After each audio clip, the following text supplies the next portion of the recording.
S1 Al-Azhar gratis 4 tahun. S2 di Maroko gratis juga dari AMCI.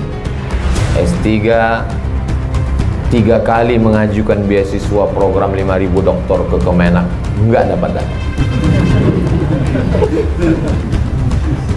Entah apa salah saya. Padahal waktu itu belum ada prestasi seperti sekarang. Sekarang ini kan udah masuk daftar Ustadz Radikal. Sekarang lucu juga itu.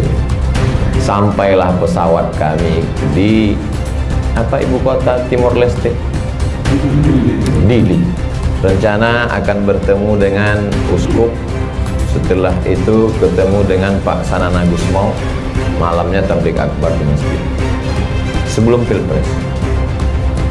Begitu mau masuk katanya, Ustadz tidak bisa. Loh, saya cara sudah siap semua. Tidak bisa. Karena apa alasan kenapa saya nggak boleh masuk? Visa kan sudah dapat. Karena Ustadz terindikasi ISIS. Jadi gimana? Ustadz harus pulang. Naik mana? Pesawat yang saya datang tadi harus pulang naik. Naik saya ke atas. Naik duduk pas mau pulang. Tiba-tiba pramugarinya mendekat. Anak kira mau ngajak foto. Kata dia, Bapak mesti turun lagi. Kenapa? Karena di pesawat ini ada presiden. Terus presidennya nggak mau satu pesawat sama orang ISIS. Akhirnya saya tunggu pesawat berikut. Pergi saya ke Amsterdam. Sebelum sampai ke Amsterdam, kami ikut masuk dari Swiss. Sampai di Swiss, pas mau masuk ditahan. Katanya saya pernah ceramah di Belanda dan diusir dari Belanda. Saya bilang enggak. Saya tunjukkan print. Nih, pernah diusir dari Belanda. Dari mana mereka dapat itu kalau tidak dikirim dari sini?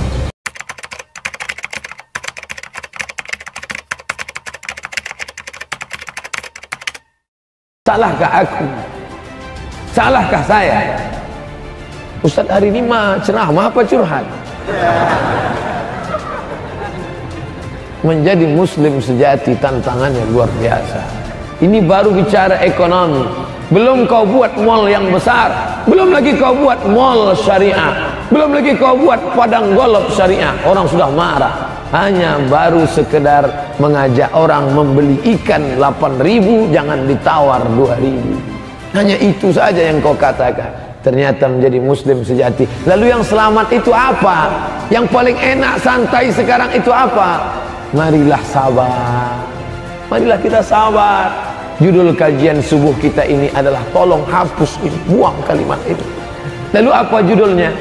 Bersabar menerima musibah. Kalau motormu hilang, sabar. Anak gadismu dihamili orang, sabar. Istrimu dilarikan orang, sabar. Kau keluar dari masjid, sendalmu hilang, sabar. Tapi ketika itu terjadi pada dirimu, kaulah yang paling marah pertama. Lalu apa namanya engkau yang mengatakan sabar-sabar tapi kau tak sabar? Kau hanyalah munafik yang berbaju sabar. Innal munafiqin, orang munafik, fid darkil asfal, di keraknya neraka. Na'udzubillah. Ada yang lebih hebat daripada tantangan ekonomi Islam? Ada. Apa namanya? Politik. Ketika kau bicara tentang politik, kau sudah menyentuh kekuasaan. Di dalam kekuasaan ada kepentingan, ada harta, ada proyek, ada bantuan, ada dana yang besar. Ketika itu maka kau sedang menyentuh api dan kau siap terbakar. Kau genggam dia, tanganmu akan melepuh, atau kau lepaskan dia, dia akan padam dengan sendiri. Jangan ketika terasa panas kau lepaskan, terasa panas lepaskan. Ketika agak lupa kau pegang kembali. Maka bukan begitu. Oleh sebab itu paling selamat adalah jangan bicara tentang kekuasaan. Jadi jangan heran kalau ceramah Ustadz Somad tidak lagi menyinggung kekuasaan. Pilihlah pemimpin yang peduli pada Islam. Dulu ceramah dia tentang itu. Pilihlah yang peduli pada Islam. Siapa yang tidak memilih pemimpin peduli pada Islam, akan lahir politisi yang tidak mementingkan Islam. Benar apa salah? Lihatlah, suara mulai mengecil karena mereka juga mulai ketakutan. Oleh sebab itu, maka ini penting di masa akan datang.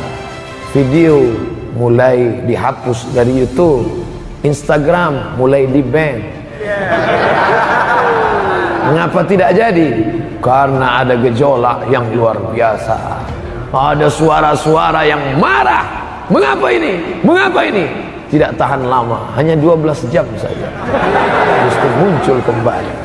Itulah pentingnya berjamaah. Berjamaah solat, sebenarnya di balik jamaah solat subuh ada kekuatan yang luar biasa. Bagi pedagang, beda pandangannya dengan politisi. Pedagang bila melihat orang ramai ini, dia berpikir, wah, berapa lontong sayur yang laku.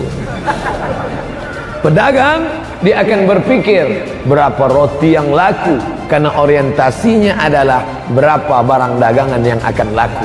Tapi politisi melihat orang ramai, dia berpikir ini 2 kursi.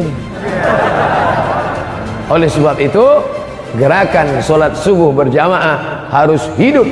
Ketika kita di masjid, kita bisa menentukan suara. Dengan ramainya kita, maka sholat subuh berjamaah akan menjadi penentu suara di 2018 dan 2019. Jangan main-main dengan gerakan sholat subuh berjamaah. Jika DPT 300.000 daftar pemilih tetap, maka 150.000 plus 1 kekuasaan ada di dalam tangan. Kalau di sana ada 1000 masjid, dan satu masjid itu ada jamaahnya 1000 orang, maka 1000 kali 1000 sudah berapa? Kira-kira subuh ini kita ada nggak 1000? Insya Allah ada 1000. Jangan katakan lebih, nanti berdosa kalau kurang. Katakan saja kurang lebih. Kita ada 1000 dan di sana ada 1000 masjid, maka 1000 masjid bersatu. 1000 kali 1000 sama dengan 1.000.000. Dengan 1.000.000 suara kau sudah bisa menentukan. Sekali kau angkat tangan, kecemasan sudah ada di dalam hati. Ingat, jadi bukan sekedar angkat tangan Allahu Akbar, bukan sekedar astagfirullah astagfirullah, tapi di balik keramaian itu ada gerakan ekonomi, di balik keramaian itu ada gerakan politik.